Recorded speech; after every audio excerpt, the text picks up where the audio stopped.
Portal de Convênios. Todas as notícias sobre convênios e outros acordos na administração pública. Olá, este é o podcast do Portal de Convênios, um resumo semanal das principais notícias do âmbito da administração pública para você se manter informado em poucos minutos. Fundeb, 1.500 municípios ainda não se habilitaram para o cálculo do VAAT 2025. A lista publicada pelo Fundo Nacional de Desenvolvimento da Educação, FNDE, na última semana, revela que 1.580 municípios ainda não estão habilitados para receber a complementação Valor Aluno Ano Total, o VAAT do Fundeb, para o ano de 2025. A Confederação Nacional de Municípios, a CNM, expressa preocupação com o elevado número de entidades nesta condição e destaca que o prazo finaliza em 31 de agosto. A CNM aconselha que os gestores não deixem para o último momento a entrega dos dados fiscais e contábeis nos sistemas relevantes, alertando sobre o risco de não cumprimento do prazo legal para a habilitação do cálculo do VAAT para o Fundeb 2024. É lembrado que a habilitação depende da transmissão ou correção das informações contidas na Matriz de Saldos Contábeis de 2023 através do Sistema de Informações Contábeis e Fiscais do Setor Público Brasileiro, SICONF, gerenciado pela Secretaria do Tesouro Nacional. Ademais, é necessário também transmitir os dados de 2023 para o Sistema de Informações sobre Orçamentos Públicos em Educação, o CIOP, administrado pelo FNDE.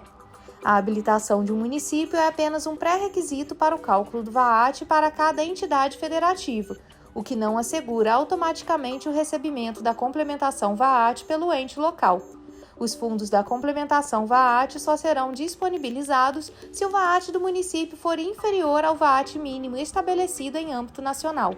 Acesse portalconvênios.com e confira a íntegra da lista preliminar de municípios inabilitados divulgada pelo FNDE.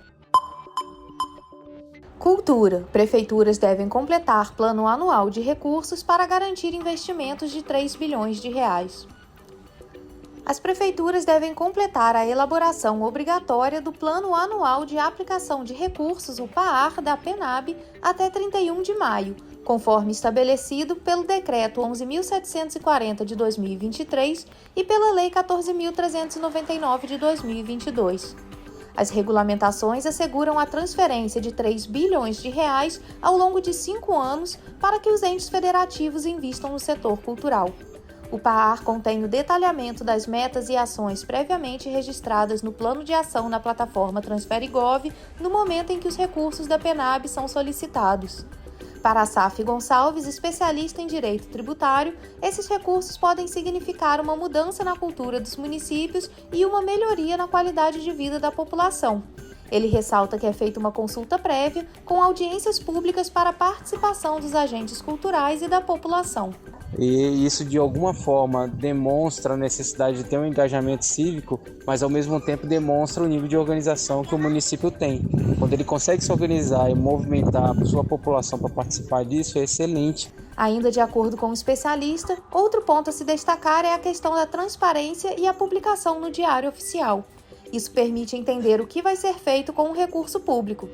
Por isso, ele recomenda que os gestores municipais procurem assessorias sérias para auxiliar na utilização dos recursos. Precisa ser muito sério, muito zeloso para lidar com essa questão do orçamento público e dessas finanças. Então não brinquem, né? Eu acho que o recado tem que ser dado para a prefeitura olha, você tem até 31 de maio para se adequar. Se você não tem uma equipe técnica, procure quem é técnico e que tem chancela governamental para fazer isso. Segundo a Fundação Cultural de Curitiba, em dezembro Curitiba realizou a inscrição no Plano Anual de Aplicação de Recursos e a verba correspondente já foi depositada.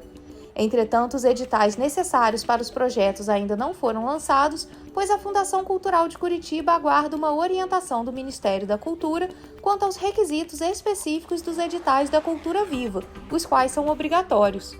Para a diretora de Incentivo à Cultura, Loismari Pache, o valor transferido é importante para os municípios, pois injeta recursos em larga escala para a área cultural. Para Curitiba, em especial, tem trazido uma grande movimentação de artistas agentes da cultura. e também para a sociedade em geral, pois ao dar condições para a criação e execução de novos projetos, gera empregos, engrandece a cena cultural da cidade e movimentando um grande público de economia criativa.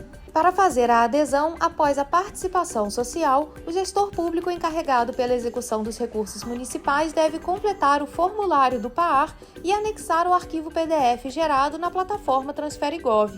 O município deve divulgar o PAAR no seu diário oficial ou em outra fonte oficial de transparência pública, e o comprovante desta publicação deve ser anexado na plataforma Transferigov. Secretaria de Gestão e Inovação divulga cronograma das emendas especiais de 2024. A Secretaria de Gestão e Inovação do MGI anunciou o cronograma para a execução das emendas individuais de 2024, seguindo as orientações da Lei de Diretrizes Orçamentárias de 2024. O cronograma é referente à abertura de programa para emendas que serão realizadas por meio da modalidade Transferências Especiais no portal Transferigov. Conforme o artigo 83 da lei, as transferências especiais são designadas para permitir a aplicação de recursos federais por estados, municípios e o Distrito Federal em projetos que contribuam para o desenvolvimento local e regional, sem a necessidade de vinculação a programas federais específicos. Isso garante maior autonomia na gestão dos recursos, possibilitando que os gestores atendam às necessidades mais prementes da população com maior flexibilidade, dispensando, neste caso, a necessidade de análise de projetos e assinatura de convênios e contratos de repasse. A previsão detalhada estabelece prazos e procedimentos para a execução dessas emendas. Deste modo, a Secretaria de Gestão e Inovação reforça a importância do cumprimento dos prazos e das diretrizes estipuladas para aumentar o impacto dos investimentos dos recursos e alerta para os procedimentos em ano de eleições municipais. O regime de execução estabelecido no cronograma tem como finalidade garantir a efetiva entrega à sociedade dos bens e serviços decorrentes de emendas individuais, independentemente de autoria. O cronograma se aplica para todas as emendas individuais na modalidade de transferências especiais, exercício 2024, executadas no Transferigov. A data limite para o registro dos impedimentos de ordem técnica no CIOP será até 27 de maio de 2024. Nos casos em que não for identificado impedimento de ordem técnica, o MGI dará continuidade ao fluxo normal dos trâmites processuais com vistas à liberação dos recursos em consonância com a disponibilidade financeira, observadas as vedações de liberação de recursos durante o período pré-eleitoral. O cronograma não se aplica às transferências com finalidade definida, cujos prazos foram definidos em cronogramas próprios publicados no portal do Transferigov. Os prazos estabelecidos no cronograma são os seguintes: divulgação dos benefícios no Transferigov pelo MGI até o dia 10 de maio. Aceite indicação de banco da agência e da área de política pública do ente beneficiado na qual o recurso será aplicado pelo Estado ou município, de 10 a 17 de maio. A consolidação e publicação dos impedimentos de ordem técnica pela Secretaria de Orçamento Federal do Ministério do Planejamento e Orçamento será até 27 de maio. E a emissão da nota de empenho pela Secretaria do Tesouro Nacional até 24 de junho de 2024. Desoneração da folha. Especialistas em direito tributário comentam o julgamento do STF. Com o julgamento do Supremo Tribunal Federal sobre a continuidade da desoneração da folha de pagamento suspenso, especialistas em direito tributário ouvidos pelo portal aconselham as empresas dos setores impactados a voltarem ao regime de contribuição para a Previdência sobre a folha de salários, já a partir de maio. Para o mestre em Direito Tributário pela PUC de São Paulo, Eduardo Natal, sócio do escritório Natal e Mansur, a liminar concedida pelo ministro Cristiano Zanin ao governo tem eficácia prospectiva. Isso significa que desde a publicação da decisão no último dia 25 de abril, as empresas não poderiam mais contar com a desoneração. Salário de abril será pago em maio, né? Período aquisitivo abril pago em maio. Então, a partir de maio, eu acredito que as empresas já devam recolher com base na folha e não mais com base na receita bruta. A lei suspensa pelo ministro dá às empresas de 17 setores da economia a opção de trocar a contribuição para a Previdência, que é de 20% sobre a folha de pagamento dos funcionários, pelo pagamento de até 4,5% sobre o faturamento, a receita bruta. O tributarista e sócio do RMS Advogados, Leonardo Roesler, diz que uma liminar tem efeito imediato, exceto quando a decisão deixa claro o contrário, e que, portanto, as empresas devem agir com precaução agora, ainda que isso implique em perda financeira. Que, óbvio, traz um transtorno dentro de um fluxo, de um planejamento de curto, médio e longo prazo, sim. Porém, se depois ficar registrado, seja através de uma PEC ou até mesmo da reversão da própria decisão, as empresas elas podem voltar ao judiciário para buscar corrigidamente aquilo que pagaram a maior para o governo federal. Para Eduardo Natal, a liminar não permite que se aplique a anterioridade nonagesimal. A chamada noventena é um princípio constitucional que proíbe o governo de criar ou aumentar impostos antes de 90 dias da publicação da lei que os criou ou aumentou. Ele explicou que quando a lei que prorrogou a desoneração foi criada, ela não criou um tributo novo, ela prorrogou um benefício. Haveria, ao final de 2023, a cessação de um benefício, logo não teria noventena, pois não é criação de imposto nem majoração. O especialista questiona: será que revogar um benefício fiscal é majoração se ele tinha data para encerrar? O que pode acontecer, segundo Natal, é que uma eventual decisão pelo fim do benefício seja acompanhada de uma modulação dos efeitos, em que o STF concederia um prazo de 90 dias de transição para as empresas. Defesa Civil. 28 cidades têm situação de emergência reconhecida pelo MIDR.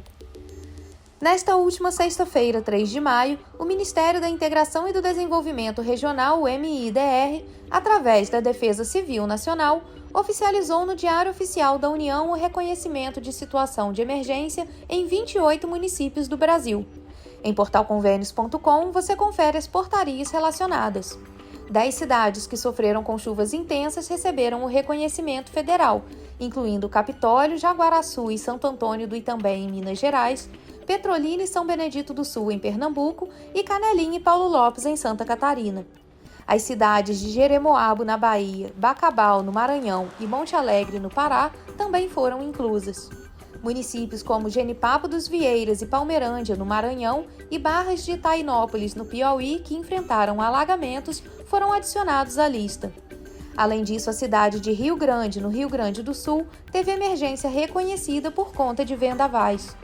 Outras cidades reconhecidas foram Major Isidoro, em Alagoas, Macururé e Quijingui, na Bahia, Teixeira, na Paraíba, Equador, no Rio Grande do Norte, e Granito, Limoeiro e Manari, em Pernambuco, todas impactadas por a estiagem. Lagoa d'Anta, também no Rio Grande do Norte, sofreu com a seca. No Paraná, os municípios de Corbélia, Iracema do Oeste e Santa Helena foram reconhecidos devido a um surto de doenças virais infecciosas causado pelo aumento dos casos de dengue. Finalmente, Muaná, no Pará, foi incluída na lista devido a incidentes com o transporte aquaviário de produtos perigosos.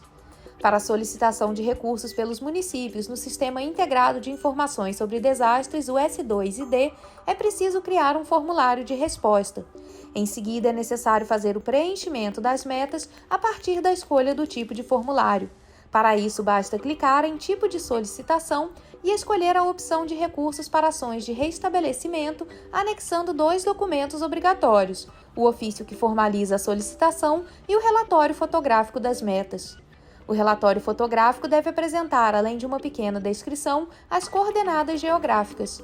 O andamento da solicitação pode ser acompanhado no sistema e no e-mail cadastrado. Na orientação de solicitação de recursos para ações de reestabelecimento e reconstrução, é preciso diferenciar o tipo da ação. O restabelecimento de serviços essenciais se enquadra nas ações de resposta ao desastre e engloba os casos de maior urgência. Dessa forma, é possível enquadrar estruturas que foram parcialmente danificadas, podendo ser recuperadas com aproveitamento de material, e bueiros e pontes de pequeno porte. As intervenções devem ser de baixa complexidade, podendo ser executadas em até 180 dias. Já as ações de reconstrução englobam estruturas que foram totalmente destruídas e que exigem intervenções mais complexas.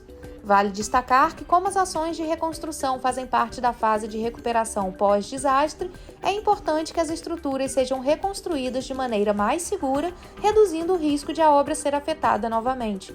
A Defesa Civil Nacional avalia a solicitação de recursos a partir de 3 principais pontos: se a intervenção solicitada está dentro da área afetada pelo desastre, Se os danos apresentados na estrutura a ser recuperada têm relação direta com o evento reconhecido a partir da análise do relatório fotográfico e se o custo estimado para a recuperação da estrutura está coerente com os elementos apresentados na solicitação.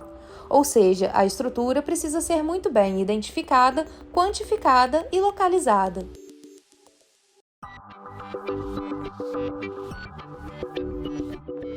Você ouviu mais um podcast do Portal de Convênios, te atualizando sobre projetos, prazos e ações em administração pública. Continue se informando em nosso site portalconvenios.com. Até a próxima!